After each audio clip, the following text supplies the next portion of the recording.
T'as vu? Hello guys, in this video you will go with me to the prison island to feed turtles which are 100 years old.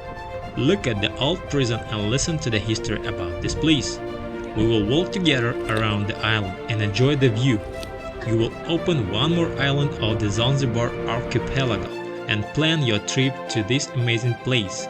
I'll show you guys my trip to the prison island.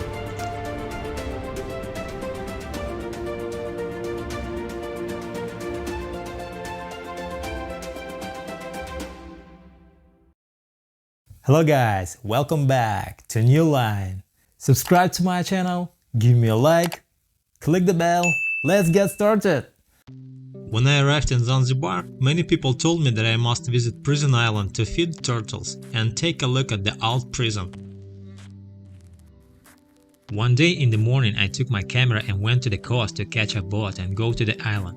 The day was awesome, the sky was clear and ocean was still. The boat owner gave me a sign to get in, and we departed to the prison island.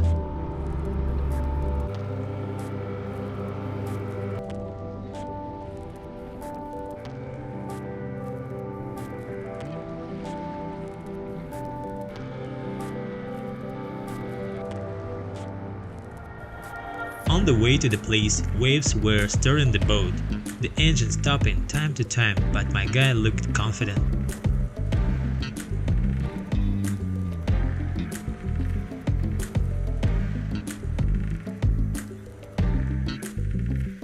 We arrived at the island and I went to see turtles. Price for a ticket is 10,000 Tanzanian shillings for a mzungu, which means a foreigner, and 2,000 is the Swahili price. Tip: always remember what your boat looks like, or better yet, take a photo of it. As a rule, they differ in inscriptions on the roof. After you walk around the island, come back, you will understand that all the boats are the same. The boatmen are also very similar and you will immediately understand where your boat is. Some facts about Prison Island. Today it is a national park and natural habitat for giant turtles that are over 100 years old. In addition, Prison Island in Zanzibar is famous for its clean white beaches, unique coral reef and rich underwater world.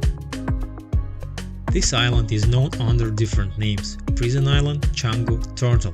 It is part of Zanzibar, an archipelago in the Indian Ocean. The Coral Island has a small area. Its length is about 800 meters and its width is about 230 meters. You can go around it in a short time. Why is prison so popular? 2 points deserve attention. First, giant turtles live here.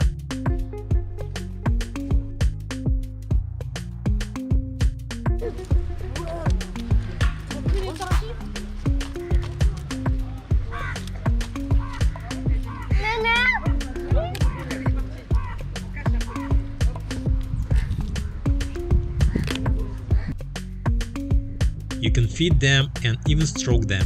They are used to people and turn their heads like cats. Secondly, the island has a very interesting history. Therefore, it is good to come here with a guide who will tell and show everything.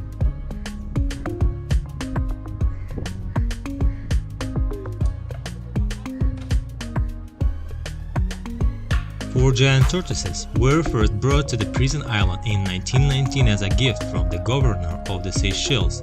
Later, they bred to a couple of hundred, but at some point, adults began to disappear from the island. It is believed that people took them out with the aim of making them pets or testing their meat. By 1996, only 7 turtles remained on the island. Only after the measures taken by the government of Zanzibar, the population of giant tortoises was restored, and they themselves were taken under protection. Since then, a park has been operating on the island, in which adults are cared for and cubs are protected from bird attacks. Peacocks also roam in the park here. Little turtles live in a separate enclosure. Thus, Prison Island, in a sense, still lives up to its name. About a century and a half ago, Zanzibar was a major center for the slave trade.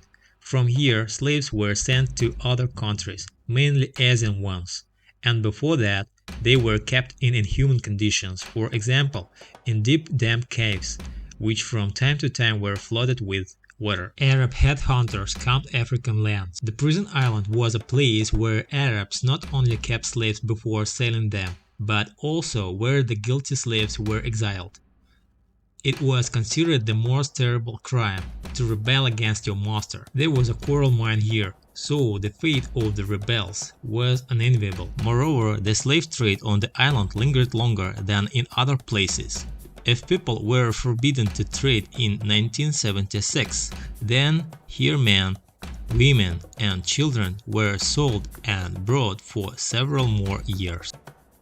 In those years, the island was acquired by General Lloyd Matthews.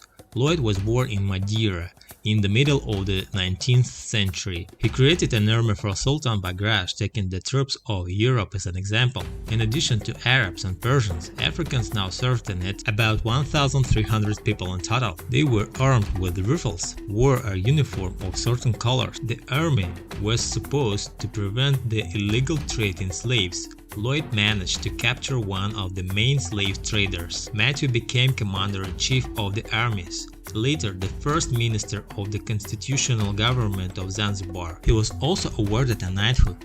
A house was erected on the island for him, and in 1893 a prison was built, where it was planned to contain dangerous criminals.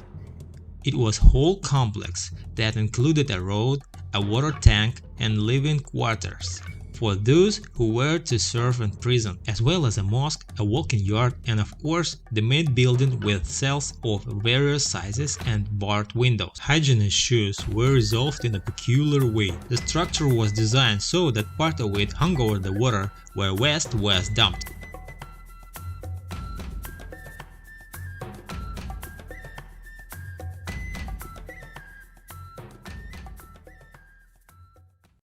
Guys, if you haven't seen my trip to Fumba, you're welcome to watch it. Just click the button in the corner of this video. You'll see how I lost in Stone Town and found an escape out of it, got a new friend and new experience, and we go further. People have different meanings about the value of a trip to Prison Island. It's enough to check comments on the TripAdvisor. Anyway, you should choose yourself to go there. As for me, I've been to Prison Island twice and enjoyed it. My journey was finished and I left the island.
In my next video you will see the trip to Nungwi. Don't miss it. See you there.